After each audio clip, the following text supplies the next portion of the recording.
Okay, here we have all of the vintage Forestmen sets from the years 1987 to 1990 in all their glory. They are pretty cool, and they make a great display piece. And when you put a group of them together, or maybe even double up, you have an instant environment. Whereas a lot of other sets before this and after, including castle and town, and just, you know, any sort of buildings and structures, they're very angular. But these introduced a little more arch, obviously introduced the black arches and the tree pieces, the tree branch pieces. And that made a difference to the angularness of the way sets were designed. Of course, I really like the black trees. It kind of gives it a dark feel, a dark forest feel, even though the Forestmen aren't to be confused with Dark Forest, which came out a little bit later. It was a little bit of a different take on the Forestmen in the mid-90s. I didn't include them in this just because I guess the size of what I'm working with mostly, but also this is just more of a retro era of that. And I'd say I really love all these sets. There's nothing I don't like about them. There are things people complain about on other videos, which is ridiculous to say. I mean, some Lego sets, especially old ones, and I'd say the early 2000s ones were a bit lacking on piece count. But these are just so imaginative, and you can kind of arrange them and display them in different ways. The alternate builds look great. From left to right, we have set 6086, which is the 6066, the Camouflaged Outpost. And despite what people would think, this one's probably my favorite, just because you set that anywhere and you get an instant environment. You get a little cave, you get a place to hide, you get a horse, which the horse in the black Forestman torso with the black feather there is just striking. I love the way that looks. The brown horse. He's considered, in my book, the leader of the Forestmen. And just love the way that looks. And you get a little outpost, kind of that they built perch on in the tree. And it's as with a lot of sets back then, just like the castle sets, you can take it like this, pull this little piece, modified plate off, and then open it up. You get lots of cool little space. It's small for sure, but you get a lot of cool little space to play. You can hide out in here at the bottom of the tree. You can even almost climb up through here, or you could modify it to make it easier to do so. You can hide out here and shoot at bad guys through the little tiny porthole.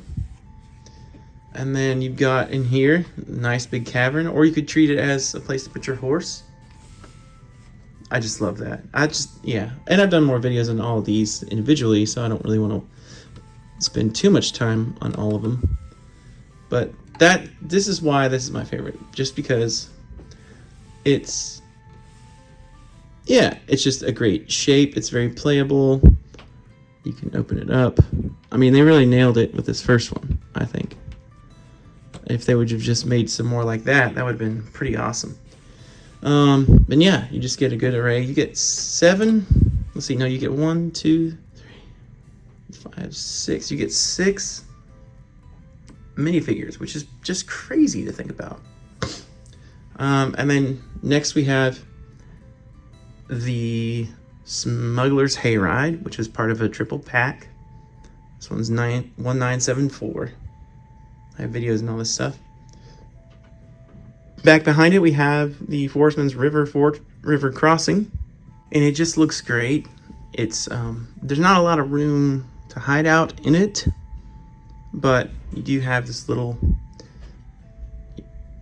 rock kind of hideaway with secret doors, which is really cool. You get like a ladder piece, and then this base plate with a little stream running through it, which is never found anywhere else again. Pretty valuable. Hold on to that if you have it. I like the guy with, again, I like the guys with the black tunics, or, you know, yeah, they look great. And this one came out in 1990, so 1987, then 1989, Forestmen's Crossing, 1990. That was the last one that they made. Up next, we've got Forestmen's River Fortress. This one I think looks the best. I think everyone would agree. It's the most striking, and it looks awesome. And it opens up in the back, and a lot of people complain there's not a lot of room to play, but I think there is. I think you just have to get a little creative. But it's a great set. I love the way it looks. It's a great addition. Down here we have, actually this would be 1680. And there are two sets that look exactly identical to this card. There is 1680 and 1877. And 1680 has one extra minifigure. One more than 1877. And 1877 was with I think it was a 2-pack. Could be wrong, correct me. I don't have that in front of me as a reference, but as far as I can tell, after multiple times of building this and having this set and research, the only difference is they both do the same thing. They both have a secret compartment so that the dude can hide underneath, which is so cool. Love it. Love it. But the only difference is that 1680 comes with an extra minifigure. 1877 doesn't have this guy. Which you could just make that from other sets, whether you had an extra guy in one of the jails of the other sets. There's a set called Dungeon Hunters. Yeah, Dungeon Hunters that came out the year after this that has that similar guy and get a different feather or whatever. Anyways, so that's pretty cool. I love that set. But 1680 is a little more rare. If you have that one, hold on to that one. It's harder to find for some reason. But the only difference is the one dude. And then last but not least, way back here in the corner is the famous Forestmen's Hideout. And that one is awesome as well. It's striking. I love it.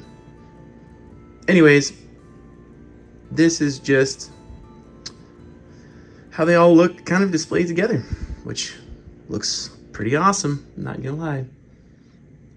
Thanks for watching, and I'm just gonna do a little bit of, I guess, drive-by filming up and close and personal.